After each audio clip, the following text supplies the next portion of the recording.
बिस्मिल्लाहिर्रहमानिर्रहीम।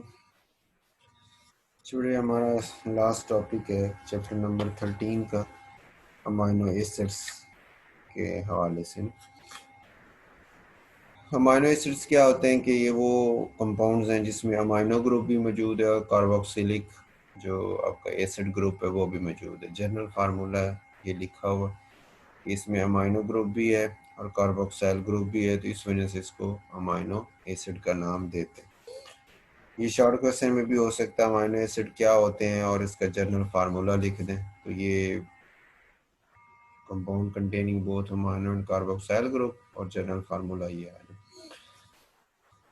दूसरे नंबर पे इसकी जो है ना टाइप्स का शॉर्ट क्वेश्चन हो सकता है कि जो अमाइनो एसिड्स हैं इसकी टाइप्स में alpha beta gamma amino acids हो सकते हैं। ये डिपेंड कर ये कार्बोक्सिल ग्रुप फंक्शनल ग्रुप हो गया, ये जिस कार्बन से जुड़ा हुआ अल्फा है। अगर अल्फा कार्बन पे अमाइनो ग्रुप हो तो उसे alpha amino acid, beta carbon पे हो तो बीटा अमाइनो एसिड, गैमा पे हो तो गैमा अमाइनो एसिड। अल्फा के साथ वाली कार्बन बीटा होती है ना, बीटा के साथ गैमा फिर डेल्टा, तो इनकी अटैचमेंट अल्फा बीटा गैमा के अमाइनो ग्रुप की अटैचमेंट है, वो फिर उसी को नाम दे देते हैं कि ये अल्फा अमाइनो एसिड है, बीटा है या गैमा है। ज्यादातर जो नेचुरली अकरिंग आपके अमाइनो एसिड्स हैं वो सारे के सारे अल्फा अमाइनो एसिड ही हैं। ये MCQ almost all the natural occurring amino acids are alpha amino acids, ये एमसीक्यू में भी याद रखना।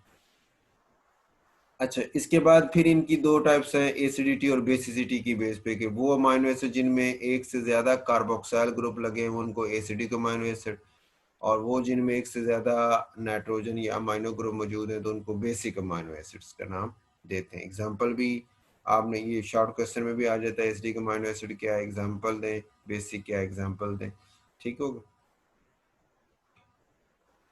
तो ये जैसे ग्लूटामिक एसिड और अस्पार्टिक एसिड एसिडिक हैं और लाइसिन जो है वो बेसिक अमाइनो एसिड है। 20 अमाइनो एसिड्स जो हैं वो प्लांट्स और एनिमल्स की जो प्रोटीन है उसमें ऑलमोस्ट 20 अमाइनो एसिड्स हैं जो बार बार रिपीट होकर उसको बनाते रहते हैं। ये एमसीक्यू के हवाले से होगी। Essential and non essential amino acids very important short question pass paper के हवाले से, कि वो अमाइनो एसिड्स, अब इन 20 में से 10 अमाइनो एसिड तकरीबन ऐसे हैं कि जो हमारी बॉडी प्रिपेयर कर लेती है, और हाफ के करीब वो है जो हमारी बॉडी प्रिपेयर नहीं कर सकती। तो वो अमाइनो एसिड जो हमारी बॉडी प्रिपेयर नहीं कर सकती उसको बोलते हैं एसेंशियल अमाइनो एसिड, कि वो हमें बाहर से ज़रूरी है खाने, हमारे लिए ज़रूरत है। और जो नॉन एसेंशियल है ये वो है जो हमारी बॉडी खुद ही प्रिपेयर कर लेती है। अब अगर हम बाहर से डायरेक्ट वो अमाइनो एसिड्स ना भी लें तो हमारी बॉडी अपनी ज़रूरत के मुताबिक खुद ही उनको प्रिपेयर करके आगे ले लेती है। उसके बाद है जी nomenclature of amino acids. Nomenclature में जर्नल ये नाम का ओरिजिन दिए, एमसीक्यू के तौर पे बस आप याद रखें, ग्लाइसिन जैसे है, इसको ना इसका स्वीट टेस्ट होता है, तो ग्रीक वर्ड ग्लाइकाइस स्वीट से ये निकला हुआ है। टायरोसिन जो है वो चीज से पहली दफा निकला है, वहीं से उसका नाम पड़ गया। इसी तरह इनकी जो नाम देते हुए जो एब्रीवेशन है वो भी इसी तरह सिंपल, जैसे सिंपलेस्ट अमाइनो एसिड जो है वो ग्लाइसिन है, ये एमसीक्यू के तौर पे याद, सिंपलेस्ट अमाइनो एसिड आपका ग्लाइसिन होता है जिसकी एब्रीवेशन GLY। इसी तरह एलालीन जो है ALA शो करते हैं एंड सो ऑन। ये टेबल बना 20 के 20 तो नहीं शो किए, 7-8 दिए हुए। इसमें टेबल तो आपने याद नहीं करना, लेकिन इसमें जो जो MCQs एक दो बनते हैं वो आप जरूर याद कर लें। मसलन जैसे पहले वाला है, इसको आपने नाम दिया सिंपलेस्ट अमाइनो एसिड जो है वो ग्लाइसिन है नंबर 1, या इसका दूसरा नाम ये भी तो हो सकता है ना अमाइनो एसिटिक एसिड, दो कार्बन वाले एसिड को एसिटिक एसिड कहते हैं ना, तो अमाइनो एसिटिक एसिड भी इसका नाम हो सकता है। इस तरह एलालीन जो है ये इसका नाम आप क्या देंगे, 2 अमाइनो प्रोपानोइक एसिड, ये हो सकता है, ठीक हो गया। इसके अलावा एमसीक्यू हो सकता है साइक्लिक अमाइनो एसिड कौन सा है, ये साइक्लिक है प्रोलीन वाला, और ये साइक्लिक है हिस्टीडीन वाला, ठीक हो गया। फिर एमसीक्यू हो सकता है which of the following are acidic, ये एस्पार्टिक एसिड और ग्लूटामिक एसिड ये एसिडिक की मिसालें हैं। फिर which of the following are basic, ये लाइसिन और हिस्टीडीन बेसिक की एग्जांपल है, ठीक हो गया। Which of the following are neutral, neutral में ये ग्लाइसिन एलानिन वेलिन और प्रोलीन ये चारों न्यूट्रल की एग्जांपल हैं, ठीक हो गया। उसके बाद स्ट्रक्चर ऑफ अमाइनो एसिड, ये भी शॉर्ट क्वेश्चन है, और ज़्यादातर शॉर्ट क्वेश्चन ये जो पास पेपर में है वो ये था कि ज़्विटर आयन क्या है। तो हम कहते हैं जो अमाइनो एसिड्स हैं वो एक्वस मीडियम में डाईपोलर आयन यानी ज़्विटर आयन के तौर पे पाए जाते हैं। इसको इंटरनल साल्ट भी कहते हैं कि जो अमाइनो एसिड्स में अमाइनो ग्रुप का लोन पेयर है वो हाइड्रोजन को कैप्चर कर लेता है, तो वो NH3 प्लस हो गया और C माइनस हो गया। इसको नाम देते हैं ज़्विटर आयन का। इसको डाईपोलर, दो पोल्स के साथ आयन भी बोलते हैं। इसको इंटरनल साल्ट भी बोलते हैं कि अंदर ही एसिड है, अंदर ही बेस है, आपस में ही उन्होंने रिएक्शन करके साल्ट टाइप बना लिया। Acidic and basic character of amino acids, ये शॉर्ट क्वेश्चन के तौर पे भी है और वैसे आपके पास पेपर में ना एक आधा दफा ये लॉन्ग क्वेश्चन भी आया हुआ है ना, acidic and amino characters of amino acids जो है ना उसको एक्सप्लेन करें थ्रू रिएक्शन। उसमें हम सिर्फ ये बताते हैं जी कि ये देखिए ये अमाइनो एसिड है जिसमें प्लस भी है माइनस में, जब एसिड आएगा H प्लस आएगा तो फिर ये जो नेगेटिव एनायन है ये उससे H प्लस जो को है ना एक्सेप्ट कर लेगा। तो मतलब ये एक्ट करेगा एज अ बेस, ये अमाइनो एसिड का ये वाला पार्ट बेस के तौर पे एक्ट करेगा और एसिड का H प्लस एक्सेप्ट कर लेगा। ठीक है, और जो रिजल्टिंग प्रोडक्ट होगा उसमें अब नाइट्रोजन सिर्फ पॉजिटिवली चार्ज, इसका मतलब कि जो आपकी पीएच अगर लेस देन 7 है यानी एसिडिक पीएच है, तो फिर आपका जो अमाइनो एसिड है उसके ऊपर चार्ज जो होगा वो पॉजिटिव होगा। ठीक हो गई। इसी तरह जब आप बेस डालते हैं तो OH माइनस है तो वो फिर NH3 जो प्लस है वहां से एक हाइड्रोजन OH को मिलती है और वो वाटर बना लेता है, और NH3H है वो प्लस खत्म होकर NH2 न्यूट्रल हो जाता है, C माइनस वैसे ही कायम रहता है। इसका मतलब जब पीएच आपकी 7 से ग्रेटर हो, बेसिक हो, तो उस वक्त आपके अमाइनो एसिड के ऊपर जो चार्ज है वो नेगेटिव होगा। ओके हो गई जी। उसके बाद है सिंथेसिस ऑफ अमाइनो एसिड्स। उसमें पहला है कि अल्फा ब्रोमो एसिड जो है उसको अमोनिया से रिएक्शन करवा के हम कर सकते हैं। वो कैसे बनाते हैं कि जो कोई भी एसिड लेते हैं उसको ब्रोमिनेशन करते हैं फास्फोरस की मौजूदगी में, तो जो अल्फा पोजीशन है वो ज़्यादा है ना इस इलेक्ट्रॉन विद ड्राइंग ग्रुप की, विदड्रा इलेक्ट्रॉन डेंसिटी खींचने की वजह से ये वाली जो प्रोटॉन आपकी प्रोटॉन कह लो वो ज़रा एसिडिक हो गई, ज़्यादा एक्टिव होगी, तो वो आराम से वहाँ से निकल जाती है और ब्रोमीन उसकी जगह अटैच हो जाती है। तो ये बन गया अल्फा ब्रोमो एसिड। अब अल्फा ब्रोमो एसिड को फिर अमोनिया से रिएक्शन करते हैं तो ये सिंपल सब्स्टिट्यूशन रिएक्शन हो गया, HBr हो गया और NH2 ग्रुप के जुड़ गया Br के साथ जगह पे, और वो अमाइनो एसिड बन गया और साथ अमोनियम ब्रोमाइड का साल्ट बन गया हमारे पास। दूसरा मेथड जो स्ट्रेकर सिंथेसिस है ये ज़्यादा इंपॉर्टेंट है शॉर्ट क्वेश्चन के हवाले से।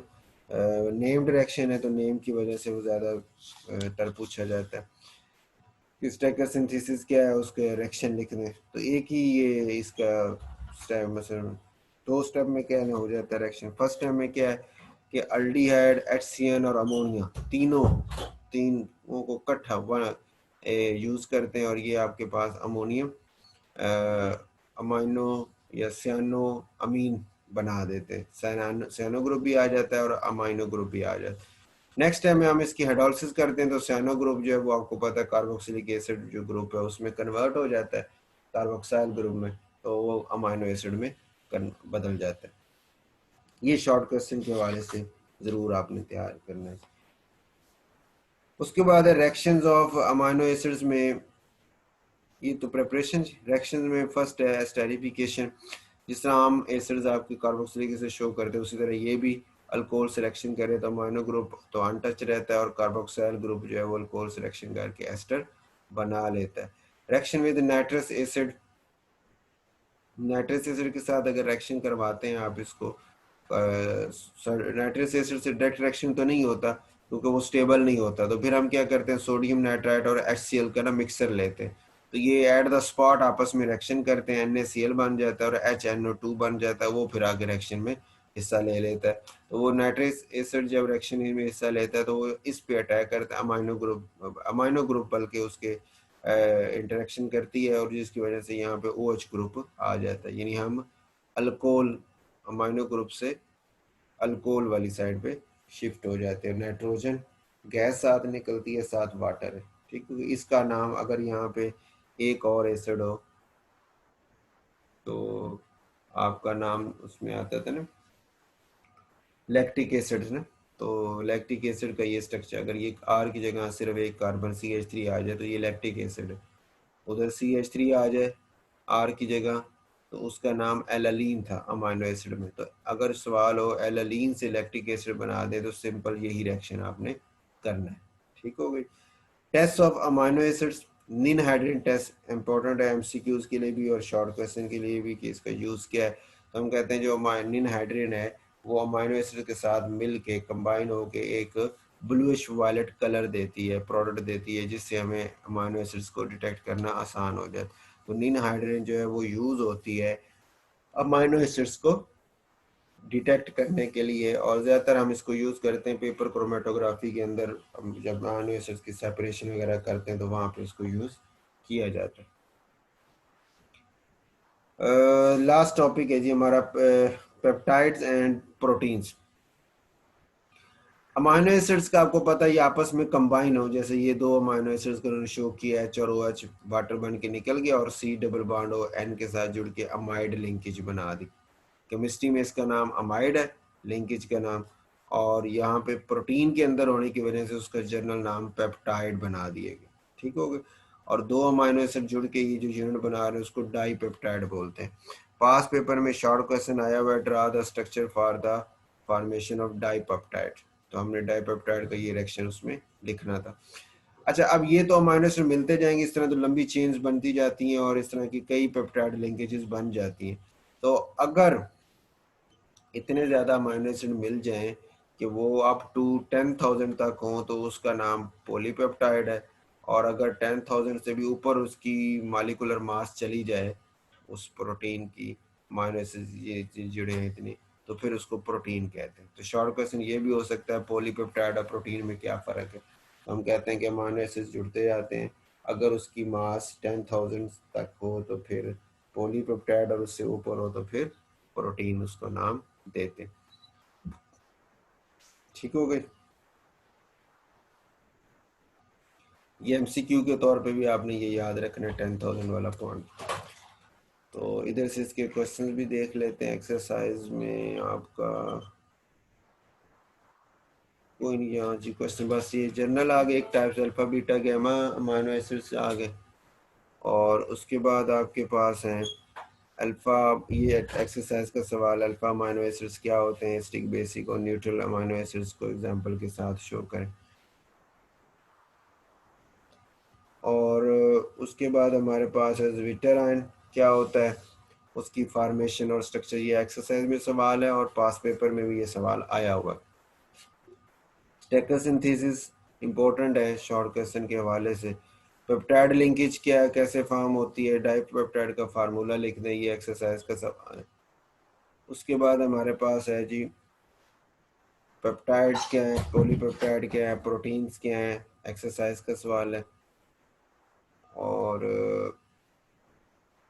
एलालीन से लैक्टिक एसिड जैसे भी जनरल बोला था शॉर्ट क्वेश्चन।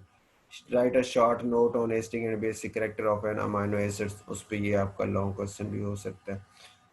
और method of preparation of amino acids बता दें, ये जनरल यानी उसके दो मेथड, शॉर्ट में ये लॉन्ग में हो सकते हैं। यहाँ तक जी आपका ये चैप्टर क्लोज हो जाता है और बस इसको ख़त्म करते हैं। ओके जी, अल्लाह हाफिज़।